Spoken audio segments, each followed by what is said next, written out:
Everyone knows the story.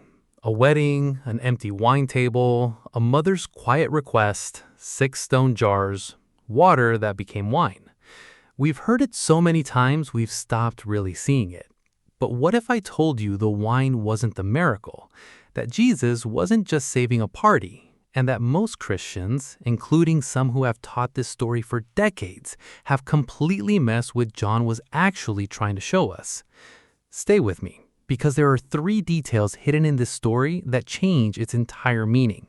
And the third one, the one almost nobody notices, is the part that will wreck you, in the best possible way. Let's go back to John chapter 2. The first detail.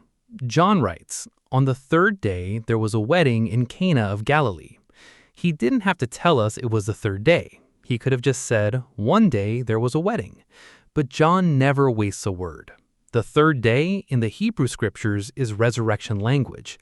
It's the day God moves, the day something dead comes back to life. John is whispering before the story even starts. Watch closely. Something is about to be raised. Now, the wine runs out, and Mary comes to Jesus and says, "They have no wine." She doesn't beg, she doesn't demand. She places the problem at his feet. And Jesus says something that has confused readers for 2,000 years. He says, "Woman, what does this have to do with me? My hour has not yet come." On the surface, it sounds dismissive, but Jesus isn't talking about wine timing. My hour, that phrase shows up again and again in John's gospel, and every single time it points to one moment: the cross. He's saying, what I'm about to do here is connected to something much bigger than a wedding banquet. This is a sign, a preview, a down payment on the hour when I will give my life for the world. He's not brushing his mother off. He's lifting her request into a much larger story.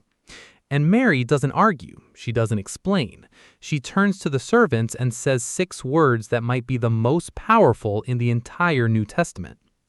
Do whatever he tells you. That's faith. Not faith that understands everything, faith that trusts the person more than the plan. She doesn't know what he's going to do, but she knows who he is. Now, here's the second detail, and this is where most Christians walk right past the heart of the story. Jesus tells the servants, "Fill the jars with water." And John makes sure we know exactly what kind of jars these are.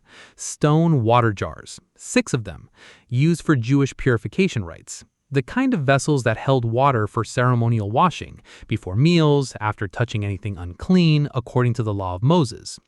These jars represent the Old Covenant, the system of rules, the endless striving to be clean, the religious machinery God's people had been running on for centuries. And Jesus says, fill them. Fill the Old Covenant containers. Fill the law's containers. Fill them to the brim. So they do. 6 stone jars full of water. And then Jesus says, now draw some out and take it to the master of the feast. And when the master tastes it, it's wine. Not just any wine, the best of the evening. Here's what just happened. Jesus didn't create wine from nothing. He transformed what was already there. He took the water of the old system, the rituals, the law's demands, the striving to be clean, and he turned it into something those vessels had never held before. Joy, celebration, abundance. He was showing before he ever went to the cross what he came to do, not to destroy the old covenant, to fulfill it, to transform it. The water didn't just become wine. The law became grace. The ritual became relationship. The striving became receiving. If something in that just landed in your spirit, if you felt the shift between striving and receiving, would you do me a small favor? Tap subscribe. We go deep into scripture like this every single week, and I don't want you to miss what's coming. Back to the wedding. The master of the banquet tastes the wine. He has no idea where it came from. Only the servants know. And he calls the bridegroom over and says, everyone serves the good wine first, and when people have drunk freely, then the poor wine. But you have kept the good wine until now. You have kept the good wine until now. That's how the world works. Give the best first, then the excitement fades, the joy thins out, the satisfaction runs dry. But God operates in reverse.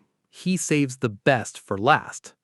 For Israel, centuries of law, of sacrifice, of waiting, and then Jesus arrives, the best wine, kept until now.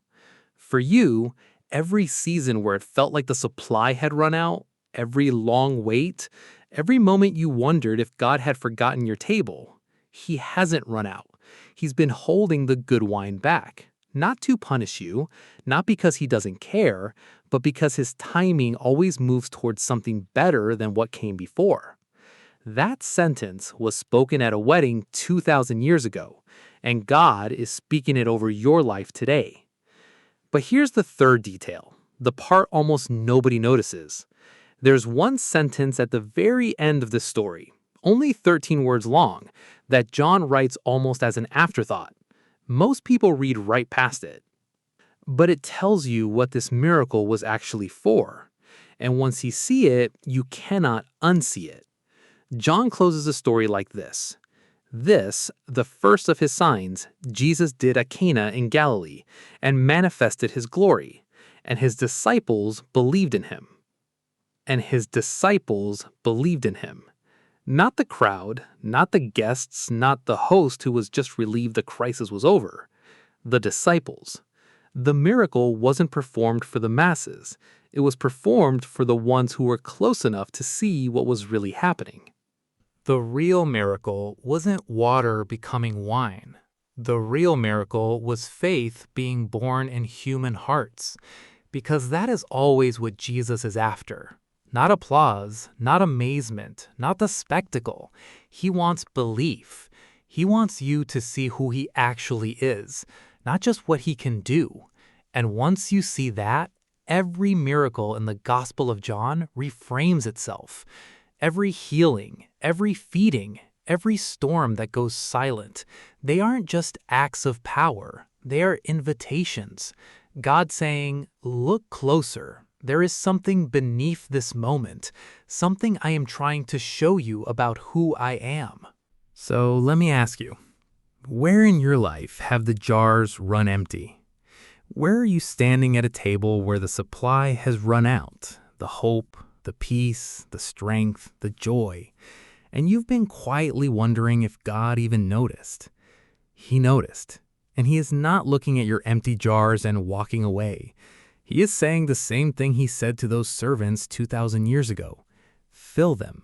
Bring what you have, every broken vessel, every tired routine, every dry religious habit you have been performing hoping it would finally satisfy.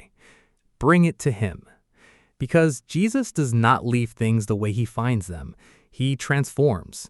And whatever feels like a finished story in your life, a dead dream, a dried-up marriage, a faith that gone flat, a prayer that has gone unanswered for years, He may be setting up for the most extraordinary moment, the moment where the master of the feast turns to you and says, "You have kept the good wine until now." That is the real miracle. Not water into wine, but a heart that finally believes. If something in this teaching reached you today, I want to hear from you. Drop a comment and tell me which part hit you hardest. The third day, the stone jars, the good wine kept until now, or the disciples who finally believed.